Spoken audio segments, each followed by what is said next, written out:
आप देख रहे हैं डार्क फाइल्स। तो चलिए बढ़ते हैं आज की इस कहानी की ओर। बहुत समय पहले की बात है। धर्मपुर गांव में एक आदमी राम औजार चक्की वाला रहता था। पूरा गांव अपना अपना आटा उसी के पास पिसवाते थे। राम औजार का एक छोटा सा परिवार था, एक बीवी, 2 बच्चे और उसकी एक बूढ़ी माँ। राम औजार की पत्नी अंजना अपनी सासू माँ का बहुत ख्याल रखती थी। उसके साथ ही साथ अपने बच्चों की पढ़ाई भी करवा लेती। राम औजार के साथ जाकर कभी खेती का काम करती तो कभी चक्की पर आकर उसकी मदद करने की सोचती। पर राम औजार उसे कभी भी चक्की पर हाथ नहीं लगाने देता। बड़े प्यार से कहता, तुम हमारे घर की लक्ष्मी हो, लक्ष्मी से थोड़ी ना काम करवाऊंगा, वो भी ऐसी जगह जहाँ से लक्ष्मी माँ की कृपा मुझ पर बरसती हो। पाप लगेगा मुझे। बस तुम आराम से मुझे खाना खिलाओ और घर चली जाओ। कभी कभी खेतों में कामों से लौटकर चक्की का काम संभालना राम औजार के लिए मुश्किल होता था। उस वक्त अंजना हमेशा यही सोचती कि काश मैं भी कर सकती आटा पीसने का काम चक्की पर, तो मदद हो जाती। जो भी था, दिन हंसते खेलते गुजर रहे थे। फसल भी अच्छी हो रही थी और चक्की का काम भी अच्छा चल रहा था। लक्ष्मी माँ की प्रसन्नता राम औजार और उसके परिवार के ऊपर थी। वो मेहनती भी तो उतना ही था। काम ज्यादा पड़ने पर रात दिन एक कर देता था। दिवाली नजदीक आ रही थी। लोगों को अपने अपने घरों में बहुत सारे पकवान बनाने थे। बेसन के लड्डू, गोल गोल चकली, सेव पापड़ी, फरसान, ड्राई फ्रूट्स के लड्डू, चावल के पापड़ और बहुत सारे पकवानों की लिस्ट थी। इन सब के लिए लगने वाला आटा गांव की औरतें राम औजार के पास ही पिसवाती थी, क्योंकि उसे पता था कि कौन सा आटा बारीक पीसना है और कौन सा आटा दरदरा।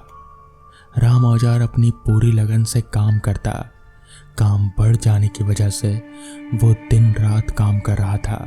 सोने का वक्त नहीं मिलता था उसे। एक रात जब अंजना राम औजार के लिए खाना लेकर चक्की पर गई तो उन्होंने कहा, 2 रोटी खा लो, उसके बाद काम कर लेना। राम औजार तैयार नहीं हुआ। उसने कहा, काम बहुत बढ़ गया है, दिवाली नज़दीक आ गई है और सभी को अपना अपना आटा चाहिए। अगर आज रात तक मैंने सारा आटा तैयार नहीं किया तो लोगों के घर में पकवान कैसे बनेंगे, वरना दिवाली बिन मिठाई की अच्छी थोड़ी लगती है। और पत्थर लेकर अपनी मशीन पर टनटनाने लगा। उसी वक्त अंजना ने राम औजार का हाथ पकड़कर बाहर खींच लिया और कहा, 2 रोटी खा लो, तब तक ये टन का काम मैं करती हूँ। आटा ही तो पीस रहे हो, कौन सी बड़ी बात है, ये तो हम घर पर ही पीस लेते हैं। राम औजार हंसने लगे। उन्होंने कहा, देखो मैंने ये चना दाल डाल दिया, बस तुम पत्थर को ऐसे रगड़ते रहना ताकि कहीं आटा चिपक ना जाए। मैं फटाफट से 2 रोटी खा लेता हूँ। राम औजार ने बाल्टी से पानी निकालकर हाथ मुंह धोया और रोटी का गट्ठर खोलकर सब्जी रोटी खाने लगे। इतने में ही उसे किसी ने पीछे से आवाज दी, अरे राम, अरे भाई तनी किधर आओ यार, देखो ये अंधेरे में हमारा ठेला कीचड़ में फंस गया है, जरा आकर हाथ लगा दो भाई, भरा ठेला है, उठाया नहीं जा रहा, दिवाली के लिए लाए हैं। राम औजार ने अपनी रोटी वहीं रखी और चला गया ठेले वाले की मदद करने। जैसे तैसे कीचड़ से ठेला बाहर निकला। राम औजार ठेले वाले से बातें करने लगे। दिवाली के दिन थे, सभी अपने अपने कामों में व्यस्त थे, बस उसी की ही बातें हो रही थी। इधर अंजना जो पूरी दाल पीस चुकी थी, उसने सोचा दूसरा थैला भी डाल देता हूँ, राम औजार खुश हो जाएंगे। और वैसे भी ये कितना आसान काम है। इतना सोचकर वो जैसे ही अगला थैला लेने के लिए नीचे झुकी, अंजना की साड़ी पट्टे में लिपट गई। उन्होंने खुद को बचाने की बहुत कोशिश की, पर खुद मोटर से टकरा गई और उसके शरीर के कई चीथड़े होकर पूरे चक्की घर में फैल गया। पूरा चक्की घर सफ़ेद आटा की जगह लाल खून के निशान से रंग गया। बहुत ही भयानक मंजर दिख रहा था। राम औजार लौट आया और जैसे ही उसने रोटी हाथ में ली और अंदर की तरफ आवाज़ लगाते हुए बोला, जैसे ही उसने अपनी नज़र फिराई वो भौचक्का होकर देखने लगा।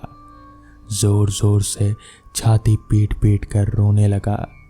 चक्की चले जा रहे थे और खून के छींटे उड़े जा रहे थे, लेकिन अंजना, उसके जान कब की निकल चुके थे।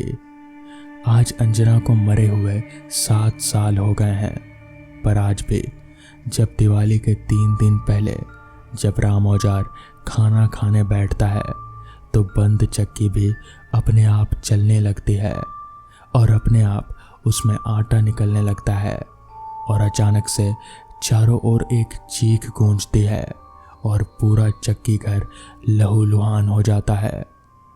पिछले कई सालों से राम औजार दिवाली में आटा नहीं पीसता, बल्कि पूरे 10 दिन अपनी चक्की को बंद ही रखता है। फिर भी ये घटना ज्यों की त्यों ही घटती है। आज तक कोई समझ नहीं पाया। अंजना तो 7 साल पहले मर चुकी थी, तो दिवाली के 3 दिन पहले क्या उसकी आत्मा हमेशा यहाँ आकर इस चक्की पर मरती है? आखिर क्यों होता है चक्की पूरी तरह से लहूलुहान? क्या उसके खून के कतरे आज भी वहाँ होने का एहसास दिलाते हैं? पर आज भी लोग कहते हैं कि दिवाली से पहले वो आती है। तो दोस्तों, ये थी आज की पहली कहानी। तो चलिए बढ़ते हैं आज की दूसरी कहानी की ओर। प्लेटफॉर्म की सीट पर बैठते ही जब मैं अपने घड़ी में वक्त देखा तो वक्त हो रहा था रात के 8:30 बजे का। वक्त को देखते ही मैंने अपने मन ही मन में कहा, अरे यार, आज तो काफ़ी लेट हो जाएगी घर पहुंचते पहुंचते, और लगता है मुझे कुछ सवारी भी नहीं मिलेगी स्टेशन से घर जाने के लिए। दरअसल आज शाम जब मैं 6 बजे अपने ऑफिस से निकला तो निकलते ही मेरे फ़ोन की रिंग बजी। फ़ोन की रिंग बजते ही मैंने जब फ़ोन देखा तो उस पर गांव से पापा का कॉल आ रहा था। पापा का कॉल आता देख मैंने जैसे ही कॉल रिसीव किया तो पापा ने कहा, बेटा तुम जल्दी से रात 9 बजे वाली ट्रेन पकड़कर गांव आ जाओ, दादाजी की तबीयत आज कुछ ठीक नहीं है।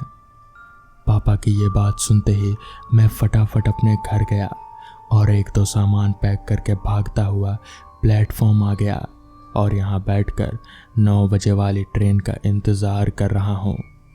9 बजे वाली ट्रेन पकड़ने पर ट्रेन मुझे रात के 12:30 बजे तक गांव के स्टेशन पर उतार देगी। थोड़ी देर और इंतज़ार करने के बाद ठीक रात के 9 बजे मेरी ट्रेन प्लेटफॉर्म पर आकर लग गई। ट्रेन के लगते ही मैं फटाफट से ट्रेन में चढ़कर बैठ गया। ठंड का मौसम होने के कारण ऊपर से रात की ट्रेन होने की वजह से ट्रेन में मुसाफिरों की तादाद बहुत कम थी। उस बोगी में मैं अकेला ही बैठा हुआ था। ट्रेन की सारी खिड़कियां बंद थी और ऐसा हो भी क्यों ना, इतनी ठंड में कौन खिड़कियां खोलेगा।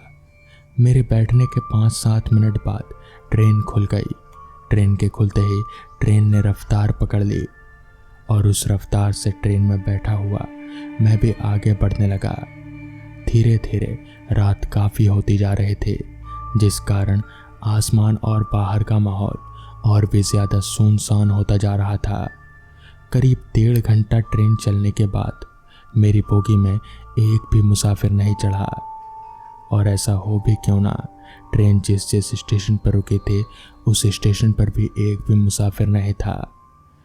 काफ़ी 1.5 घंटा ट्रेन चलने के बाद ट्रेन कालीपुर स्टेशन पर रुकी।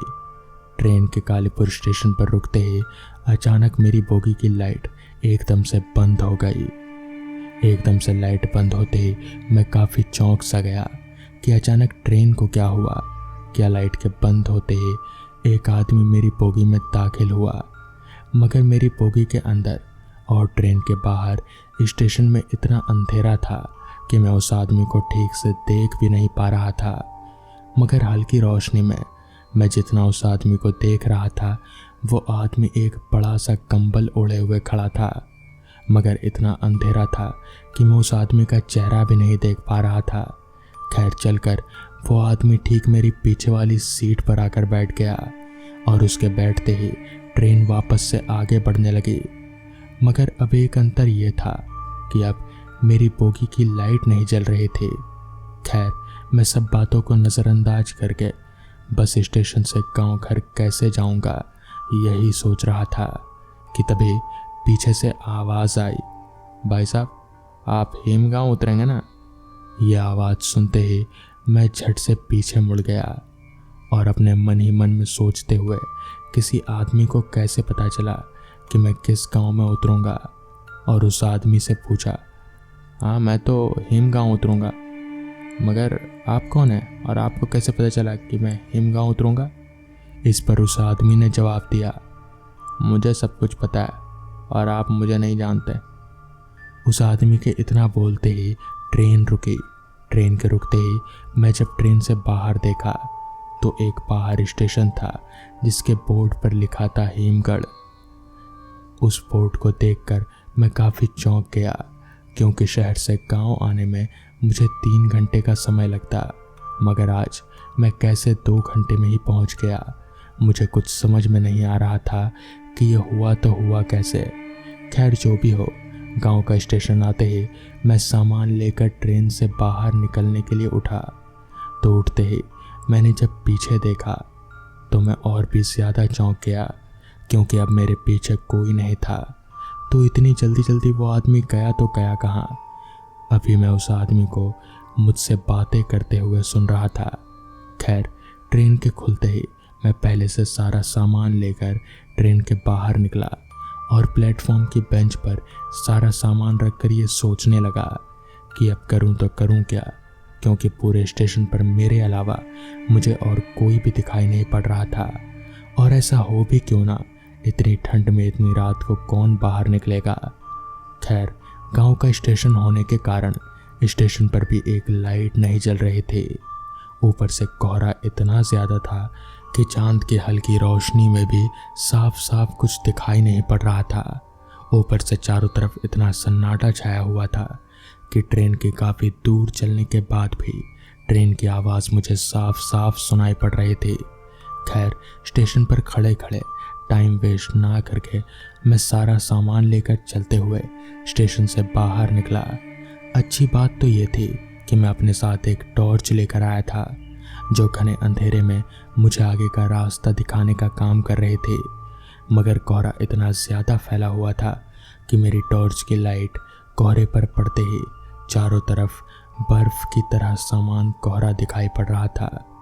खैर चलते हुए मैं स्टेशन से बाहर निकला तो स्टेशन के बाहर का माहौल अंदर की तरह ही घने अंधेरे और सन्नाटे में डूबा हुआ था। दूर दूर तक पूरे स्टेशन पर और बाहर रास्ते पर भी मुझे अब तक एक भी इंसान तो दूर एक परिंदा तलक भी नहीं दिखाई पड़ रहा था। इतना सुनसान और सन्नाटे में डूबा हुआ पूरा माहौल देखकर मैंने अपने मन ही मन में कहा, लगता है आज कोई सवारी नहीं मिलेगी, पैदल ही घर जाना पड़ेगा। और इतना बोलकर मैं पैदल ही घर की तरफ आगे बढ़ने लगा। करीब 2-3 मिनट पैदल चलने के बाद कि तभी मुझे रास्ते के किनारे एक रिक्शा दिखा, जिस रिक्शा को काली चादर ओढ़े बैठकर मेरी ही तरफ कुछ देख रहा था। रिक्शा वाले को इस तरह काली चादर ओढ़कर देख मैंने अपने मन ही मन में कहा, रिक्शा तो है, पता नहीं ये जाएगा भी या नहीं। इतना बोलकर मैं चलते हुए उस रिक्शा वाले के पास गया और कहा, भैया हेमगांव के चौक पर चलोगे। मेरे ये पूछते ही उस रिक्शा वाले ने जवाब दिया, हाँ बाबू साहब चलूँगा ना। उस रिक्शा वाले की आवाज़ मुझे कुछ सुनी सुनी लग रही थी, मगर मुझे समझ नहीं आ रहा था कि मैंने उसकी आवाज़ कहाँ सुनी थी। खैर मैं ज़्यादा ना सोचकर चढ़कर उस रिक्शा में बैठ गया और मेरे बैठते ही रिक्शा वाले ने रिक्शा बढ़ाना शुरू कर दिया। अभी हम लोग अंधेरे को चीरते हुए आगे बढ़ ही रहे थे कि तभी अचानक रिक्शा का पहिया एक ईंट के चटका और ईंट के टकराते ही अचानक रिक्शा वाले का सर धड़ से अलग होकर मेरे सामने गिरा। इस तरह सर को धड़ से अलग होता देख मैं एकदम से चौंक गया और मेरे हाथ पैर कांपने लगे कि अचानक ये क्या हुआ। किसी भी जिंदा इंसान का सर उसके धड़ से अलग कैसे हो सकता है। अभी मैं सोच सोच कर कांप ही रहा था कि तभी मैंने एक बात पर गौर किया कि धड़ से सर अलग होने के बाद भी धड़ आराम से रिक्शा चलाए जा रहा था। मगर ये हो कैसे सकता है कि तभी मेरे सामने पड़े रिक्शा के सर से आवाज़ आई, आप मुझे नहीं पहचाने बाबू साहब, मैं वही ट्रेन वाला हूँ। यह आवाज़ सुनकर मैं और भी ज़्यादा डर गया। मुझे समझ आ गया कि ये कोई इंसान नहीं बल्कि एक शैतान है और अब ये मुझे मारना चाहता है। और मुझे ये भी पता चल गया मैंने ये आवाज़ कहाँ सुनी थी। मुझे समझ नहीं आ रहा था कि मैं करूँ तो करूँ क्या, मगर मुझे इतना ज़रूर समझ आ गया था कि मैं काफ़ी बड़ी मुसीबत में फंस चुका हूँ और शायद मैं आज नहीं बचूँगा। कि तभी मैं हिम्मत जताकर चलती रिक्शा से नीचे कूदा और कूदते ही भागने लगा। मगर जैसे ही मैं नीचे कूदा, मैं भाग रहा था तो कटा हुआ सर मेरे पीछे पीछे आ रहा था। मैं इतनी तेज़ी से भाग रहा था कि मानो मेरी मौत मेरे पीछे पड़ी हो। भागते भागते मैं सीधे एक मंदिर चला गया। मंदिर में पहुंचते ही कटा हुआ सर एकदम से रुक गया। उसके बाद मैंने पूरी रात मंदिर में ही बिताई और सुबह होते ही अपने घर गया। उस रात मैं मरते मरते बचा। तो दोस्तों, ये थी आज की पहली कहानी। तो चलिए बढ़ते हैं आज की दूसरी कहानी की ओर।